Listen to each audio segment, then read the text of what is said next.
nosotros estamos ahorita en manos, a mi modo de ver las cosas, del crimen organizado.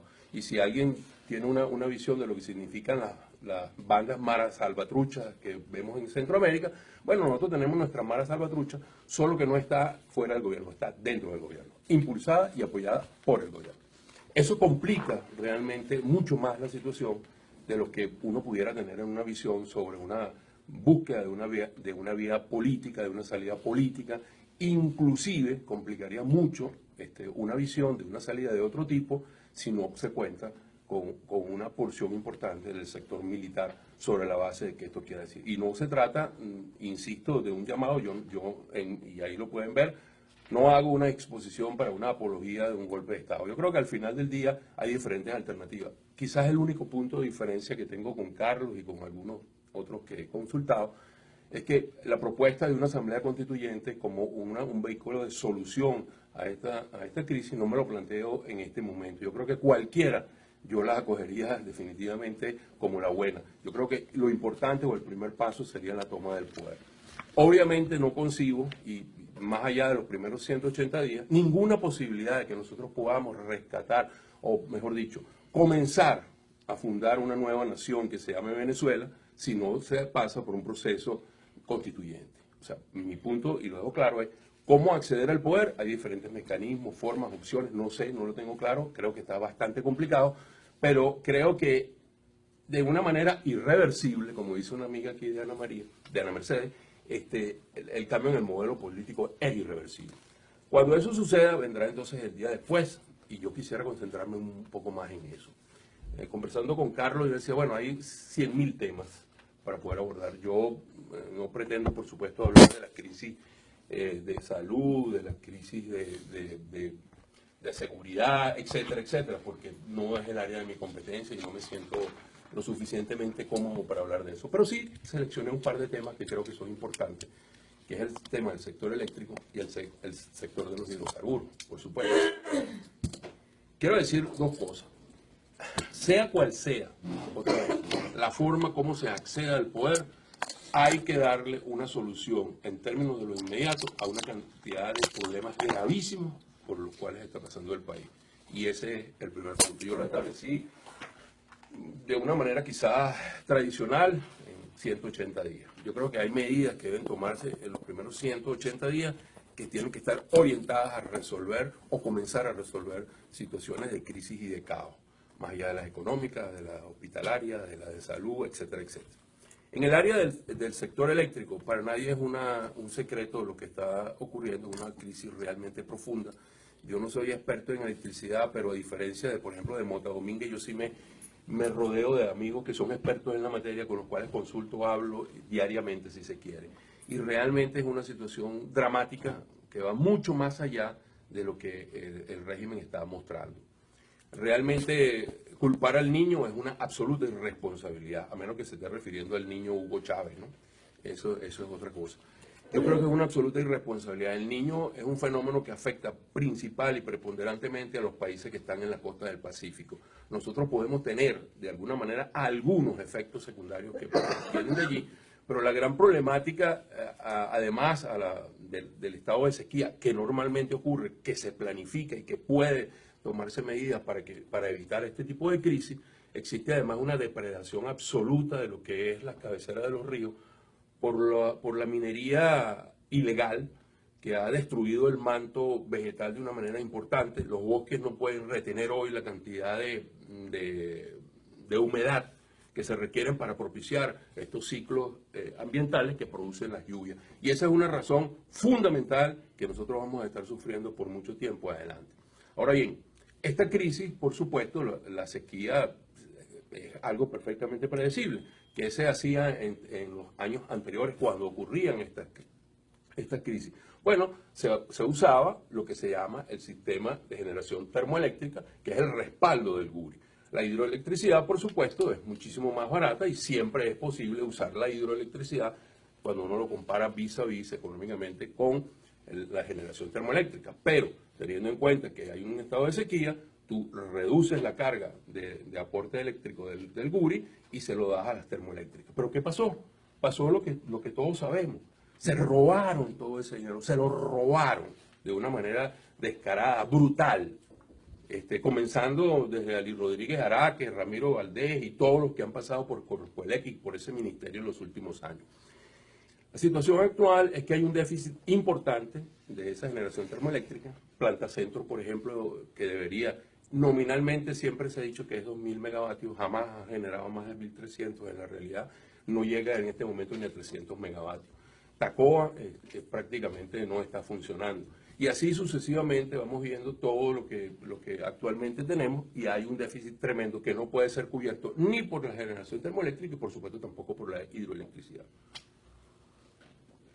Eso trae como consecuencia estas medidas desesperadas, estos recortes eléctricos muy prolongados que han podido evitarse tomando algunas medidas. ¿Qué deberíamos hacer en términos de lo inmediato? Bueno, en términos de lo inmediato hay cosas que se pueden hacer en un nuevo gobierno. Lo primero, cambiar el uso horario. No tiene ningún sentido mantener ese cambio de horario.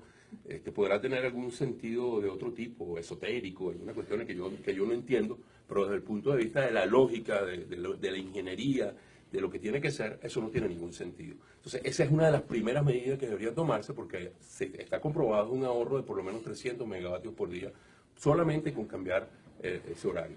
Además de esto, se pueden cambiar los encendidos de los públicos, se pueden buscar definitivamente con las empresas acordar de algunos horarios especiales, cambiar a horarios escalonados las actividades de los comercios, las actividades industriales, para evitar los picos, que es definitivamente el grave problema que tenemos y el que produce los grandes apagones. Entonces, hay, por ejemplo, rápidamente Corpoelec debería ser, yo no digo intervenida, Corpoelec debería ser revisada totalmente porque hay algo que es el mismo efecto que ocurrió en PDVSA, la desprofesionalización de las empresas. Hay que preprofesionalizar esas empresas, hay que llamar de inmediato a un grupo de profesionales que han sido votados, que están afuera, para que se incorporen en esa empresa. Hay que identificar empresas internacionales que definitivamente pueden colaborar de manera inmediata en resolver esto y obviamente hay que disponer de la posibilidad de encontrar nuevamente dinero que se vaya a invertir cierta y realmente en el mantenimiento acelerado y de emergencia que tendría el sector eléctrico. Eso permitiría a la vuelta de unos 6 o 8 meses poder por lo menos recuperar cierto grado de la normalidad del sector eléctrico. Si nos vamos al sector de los hidrocarburos y después vamos a hablar de las medidas estructurales profundas que no se pueden tomar ni en el sector eléctrico ni en el sector hidrocarburos si no hay un cambio en la Constitución, si no hay un cambio profundo en las estructuras y en la forma de hacer política. Hay un inciso que quiero hacer aquí. A mí, mi más grande preocupación está en que en el cambio de un modelo político en Venezuela, lo que yo veo es la displicencia con que esto se toma y pareciera que es un quítate tú para ponerme yo. Si ese quítate tú para ponerme yo ocurre, a la vuelta de unos pocos años vamos a tener de regreso a quienes van a ser desplazados del poder. Entonces, si no logramos internalizar que necesitamos un profundo cambio estructural desde el punto de vista del modelo político y la aproximación económica del país, nosotros sencillamente estaremos condenados a un fracaso rotundo y esta vez podría ser permanente. Ese es quizás mi mayor angustia. En el sector de los hidrocarburos mucha gente me pregunta, ¿y qué vamos a hacer? Bueno, PDVSA es una empresa irrecuperable, para empezar por allí, y lo he conversado con varios de estos dirigentes políticos que todos piensan que al llegar vamos a producir 4 millones de barriles de la noche a la mañana. Se lo he dicho en reiteradas oportunidades, eso no es posible, eso no es posible. PDVSA es irrecuperable e irrepetible. No hay forma de volver a tener una PDVSA así. En los términos de los primeros 6 meses, hay cosas fundamentales que hacer. La primera, garantizar la continuidad operacional de la empresa. ¿Qué quiero decir con esto? Nosotros necesitamos contar de una manera decidida con el apoyo de la Fuerza Armada Nacional. Si eso no es posible, no va a ser posible la viabilidad y la continuidad operacional. Segundo, hay que tener un acuerdo trabajado con el sector sindical. Ellos han sido penetrados de una manera importante por esa ideología y estarían dispuestos a sabotear cualquier tipo de acción. Eso hay que tenerlo muy claro. De hecho, yo les puedo prestar algo, no lo tengo, no les pude sacar copia. Ellos hablan del día después también. Este es el día después para el sector laboral de PDVSA. Y hay una cosa rápida, Pipe. Por ejemplo, te has preguntado lo que sería el día después y ellos dicen, el día después, para ti, trabajador, que no muestras interés, ¿sabes qué sería de ti el día después? Dice, el día después de perder la Revolución Bonita, porque gente como tú no previó lo que venía. Si cae la Quinta República, no será como somos, no será porque somos menos, caerá por tu apatía, porque no la defendiste. Y es que somos mayoría, pero no lo entendemos, opacados por la algarabía de los oligarcas y sus medios, y etcétera, etcétera, etcétera. Ese es el día después que está allí. Y obviamente esa es una gran problemática que yo todavía no he escuchado, no he visto debatir. Ese sería el segundo punto, que hay que hacerlo previo. Estas dos cosas hay que hacerlas previo al día después. Al llegar allí, pues obviamente habrá que concentrar todos los esfuerzos en lo que tiene que ver en paralelo a una gran auditoría, todos los esfuerzos en reactivar una gran cantidad de pozos, poner a producir los pozos existentes, hacer una gran cantidad de reparaciones que son de bajo costo y de fácil acceso, tienen una respuesta muy inmediata. Es una realidad y es el número.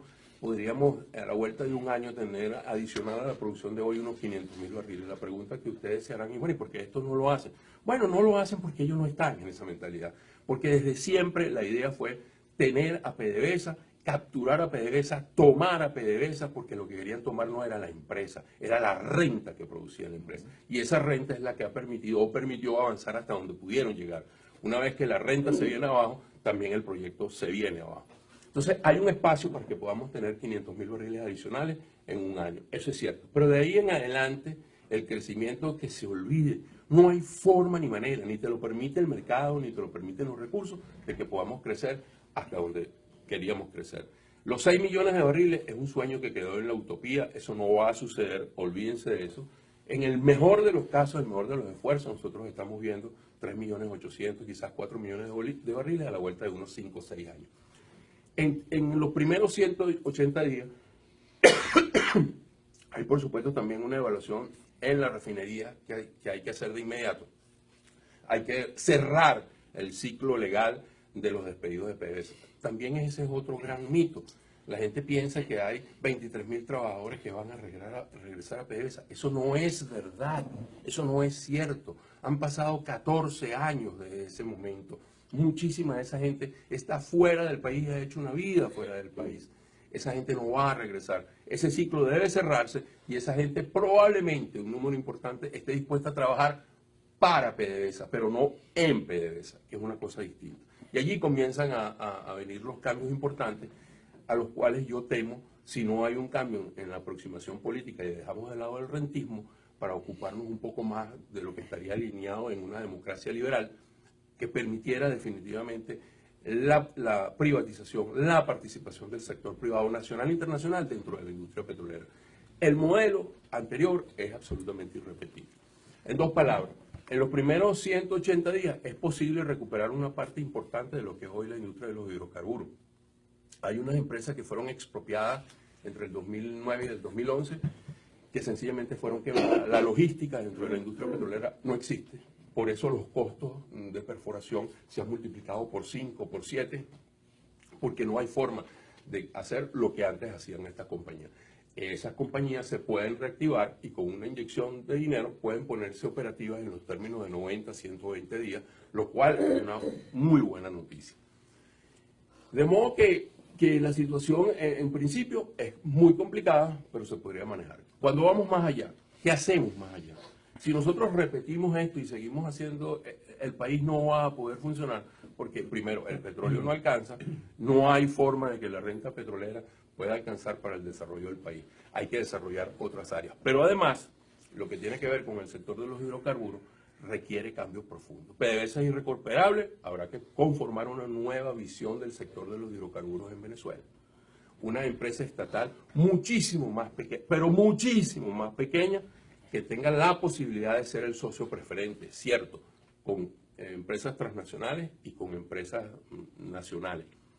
Además de esto, necesitamos de una manera clara la creación de un ente regulador, un ministerio que sea capaz de dictar políticas y que tengamos la visión clara e inequívoca de que necesitamos desarrollar el sector petroquímico, el sector químico nacional. Para hacer eso, tenemos que tener una dirigencia política que sea capaz de permitirlo. Mi única forma de ver eso en el sector de los hidrocarburos es una asamblea constituyente que cambie unas estructuras que han bloqueado. Lo que ha sucedido con las leyes de nacionalización, con la ley de hidrocarburos, con la ley que modificó Ramírez, con la otra ley que hicieron, con la ley de los gaseosos. Es un parche sobre otro que ha enrarecido tremendamente esto. Además, en el mediano y largo plazo hay algo que nos mencionó Carlos, y es la revisión de todos y cada uno de los convenios. Yo he tratado, junto con otros compañeros, que hicimos hace 4 años una evaluación. Nosotros hace 4 años dijimos que habían 300.000 millones de dólares, 300.000 millones de dólares perdidos. No sabíamos dónde estaban. Han comenzado hoy en día a explicarse dónde están. Los convenios, todos los que se han firmado, y hago una salvedad, el convenio chino, que parece ser muy complicado, de hecho es complicado, pero el primer tranche de esos convenios, el que realmente se firmó dentro de los, digamos, parámetros de normalidad que pueden ser, hay modificaciones y hay espacio para que nosotros podamos allí negociar. Existe y es una opción. Los otros sencillamente son absolutamente inconstitucionales, absolutamente ilegales. Pasa lo mismo con la situación de Cuba, donde nosotros somos dueños de los 49% de los activos que hay en Cuba. O sea, todo ese tipo de cosas tendrán que ser revisadas. Pero aquí lo trascendental y lo importante es que se tiene que entender que el espacio tiene que estar orientado hacia un sector de los hidrocarburos con una participación importante del sector privado en todos los sectores de esa industria. Y en el sector eléctrico igual, es imprescindible la privatización de todo lo que es la transmisión, la generación, transmisión y distribución de la energía eléctrica del sector termoeléctrico. Con el sector hidroeléctrico ya es suficiente para el Estado, más que suficiente, diría yo. ¿Esto es posible? Bueno, esto es posible si hay un cambio también en la aproximación política del país. De modo que mi gran preocupación para este momento es, primero, ¿cuál será el mecanismo por el cual vamos a tomar el poder? Una vez en el poder, tiene que haber un plan de corto plazo que tienda a resolver problemas que no pueden esperar, problemas reales, ciertos que no pueden esperar. Pero no avanzaremos ni 1 milímetro más allá de eso si no hacemos o no tenemos una asamblea constituyente que permita reestructurar, rehacer lo que son las condiciones y la base de una nueva nación. Mucha gente habla de que vamos a rescatar. Yo no creo que tenemos que rescatar absolutamente nada, es mi opinión. Yo creo que hay que hacer algo nuevo, una nación nueva. El pasado tampoco era la panacea, mucho mejor que lo que tenemos, cierto, nadie lo discute, no quiero discutir eso, pero no quiero que mi futuro sea el pasado. Y como decía un señor que es Alvin Toffler, si nosotros no aprendemos del pasado, estamos condenados definitivamente a repetirlo, es verdad. Pero si no anticipamos el futuro es mucho peor porque vamos a estar condenados a vivirlo. Y si no pensamos en los cambios en el futuro, nosotros definitivamente no creo que vayamos a ir mucho más allá de 2 o 3 años en lo que sería esa nueva nación. Así que mi conclusión final es, estoy de acuerdo con la Asamblea Constituyente, solo que yo la veo como el segundo paso, como el paso complementario imprescindible para que podamos hacer una nación que se llame Venezuela.